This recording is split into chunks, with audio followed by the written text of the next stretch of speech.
আপনার শরীরের ভেতরে এমন একটা সিস্টেম আছে যেটা আক্ষরিক অর্থেই রোগকে খেয়ে ফেলে। ডায়াবেটিস, ফ্যাটি লিভার, জয়েন্টের ব্যথা, ঘন ঘন মাথা ব্যথা এগুলো হঠাৎ করে হয় না। শরীরের ভেতরে নষ্ট কোষ জমতে থাকে আর সেটাই একসময় বড় রোগ হয়ে ওঠে। বিজ্ঞান বলছে এই নষ্ট কোষগুলো রিসাইকেল করার ক্ষমতা আপনার শরীরেই আছে। এই প্রক্রিয়ার নাম অটোফেজি। আজকে আমি দেখাবো কিভাবে সহজ কিছু অভ্যাসে এটা চালু করা যায়। আসসালামু আলাইকুম, আমি doctor ARM Jamil, functional and integrated medicine consultant. অনেক সময় আমরা দেখি মানুষ বছরের পর বছর ওষুধ খাচ্ছেন কিন্তু তবুও পুরোপুরি সুস্থ হয়ে উঠতে পারছেন না, কারণ অনেক ক্ষেত্রেই রোগের মূল কারণ বা রুট কজ খুঁজে দেখা হয় না। আমি এবং আমার সঙ্গে কাজ করা উচ্চ প্রশিক্ষিত ফাংশনাল মেডিসিনের চিকিৎসকবৃন্দ বিশ্বাস করে সঠিক খাবার, স্বাস্থ্যকর লাইফস্টাইল এবং প্রয়োজনীয় সাপ্লিমেন্ট ও ন্যাচারাল থেরাপির সমন্বয়ে দীর্ঘমেয়াদী সুস্থতা অর্জন করা সম্ভব। তো এই ভিডিওগুলো শুধু দেখার জন্য নয়, এগুলো জানার জন্য, বোঝার জন্য এবং নিজের জীবন বদলানোর জন্য। আপনার একটি শেয়ার হয়তো কারো বছরের পর বছর জমে থাকা কষ্টের সমাধানের পথ দেখাতে পারে। তাই ভিডিওটি ভালো লাগলে শেয়ার করুন, চ্যানেলটি ফলো ও সাবস্ক্রাইব করুন, আর আমাদের সঙ্গে থাকুন সুস্থতার সত্যিকারের জ্ঞান ছড়িয়ে দিতে। এখন আমরা দেখব অটোফেজি আসলে কি। অটোফেজি মানে হচ্ছে শরীর নিজেই নিজের পুরনো ক্ষতিগ্রস্ত কোষ ভেঙে সেটাকে নতুন শক্তিতে রূপান্তরিত করা। মিসফোল্ডেড প্রোটিন, পুরনো মাইটোকন্ড্রিয়া, এমনকি পুরনো ভাইরাসের অংশ এভাবে পরিষ্কার করা হয়। জাপানের বিজ্ঞানী ইয়োশিনোরি ওহসুমি এই আবিষ্কারের জন্য 2016 সালে নোবেল পুরস্কার পেয়েছেন। সমস্যা হলো আমরা সারাদিন খেতে থাকি, তাই শরীর কখনো এই মেরামতের যে মোড, সেই মোডে ঢুকতে পারে না, অর্থাৎ অটোফেজি মোডে ঢুকতে পারে না। তো অটোফেজি চালু করার জন্য আমাদের প্রথমে যেটা করতে হবে সেটা হচ্ছে ইন্টারমিডিয়েট ফাস্টিং এর অভ্যাস গড়ে তুলতে হবে। তো এই ক্ষেত্রে সন্ধ্যা 6টা 30 বা 6:30টার পরে আর খাওয়া যাবে না, মানে আমাদের ভারী খাবার, যেটা আমরা খাবার বলি রাতের খাবার, সেটা খাওয়া যাবে না। এবং পরদিন দুপুর 12টা 30 পর্যন্ত আমরা ব্রেকফাস্ট বা আমরা দুপুরে খাবারটা খাবো না, ঠিক আছে? এতে শরীর 18 ঘন্টার মতো সময় পায় বিশ্রাম নেওয়ার, ইনসুলিন কমে আসে এবং অটোফেজি চালু হয়। তো একই ক্যালোরি খেয়েও যারা সন্ধ্যায় খাওয়া শেষ করেন তারা রাতে খাওয়া মানুষের চেয়ে 10% বেশি ওজন কমাতে পারেন। অর্থাৎ আপনি 6:30টায় খেলেন যে উপকারটা পাবেন, কিন্তু আপনি যদি 8টা 9টার দিকে খান তাহলে কিন্তু সে উপকারটা পাবেন না। ঠিক আছে, একই পরিমাণে খাচ্ছেন কিন্তু সে উপকারটা পাবেন না। তাহলে এখানে সময়টা খুব গুরুত্বপূর্ণ। আর যদি এর মধ্যে বেশি ক্ষুধা লাগে তাহলে আপনি আধা চা চামচ সি সল্ট বা সামুদ্রিক লবণ অথবা পিঙ্ক সল্ট 2 গ্লাস পানিতে মিশিয়ে পান করুন, ক্ষুধা অনেকটা কমে যাবে। এরপরে যে অভ্যাসটা করতে হবে সেটা কম কার্বোহাইড্রেট এবং কিটোনস বডিতে বাড়ানোর অভ্যাস করতে হবে। তো সপ্তাহে 2 দিন 50 গ্রামের কম কার্বোহাইড্রেট খেতে হবে, যেমন রুটি, ভাত, চিনি, আলু কমিয়ে দিতে হবে।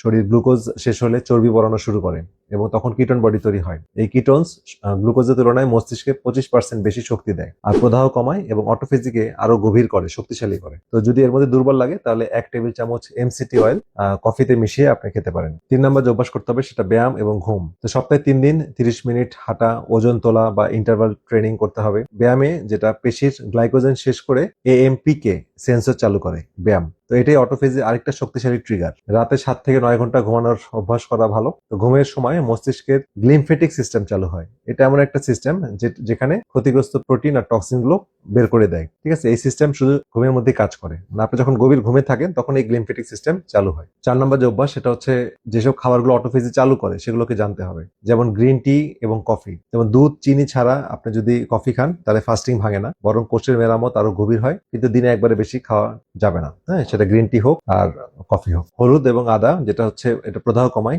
এবং পেটের যে গাট লাইনিং এটা মেরামত করে। এছাড়া ব্লুবেরি এবং ব্রোকলি, হ্যাঁ, এটাও খুব ভালো অটোফেজির জন্য। এটা মস্তিষ্ক এবং যকৃতের যে অটোফেজি প্রক্রিয়াটাকে সক্রিয় করে। অলিভ অয়েল, হ্যাঁ, প্রতিদিন সালাদে 1 চামচ, যেটা দীর্ঘদিনের গবেষণায় বারবার উঠে আসছে। এই 1 চামচ অলিভ অয়েল আমরা খেলে আমরা অনেক মানে উপকার পাবো। ঠিক আছে, এবং অটোফেজি অবস্থায় আমাদের শরীর থাকবে, অটোফেজি মোডে থাকবে। তো ওমেগা 3 এবং ভিটামিন D3 এটা খুব গুরুত্বপূর্ণ উপাদান। তো এটা মস্তিষ্কের মেরামতে রক্ষা করে, কোষের পুনর্গঠনে সাহায্য করে।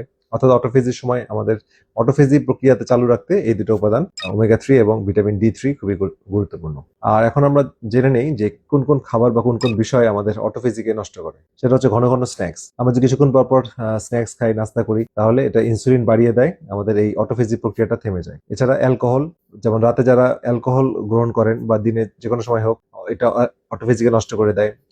ফ্রুট জুস বা চিনিযুক্ত সুগার বা কোল্ড ড্রিঙ্কস, সফট ড্রিঙ্কস, এগুলো অটোফেজিকে নষ্ট করে দেয়।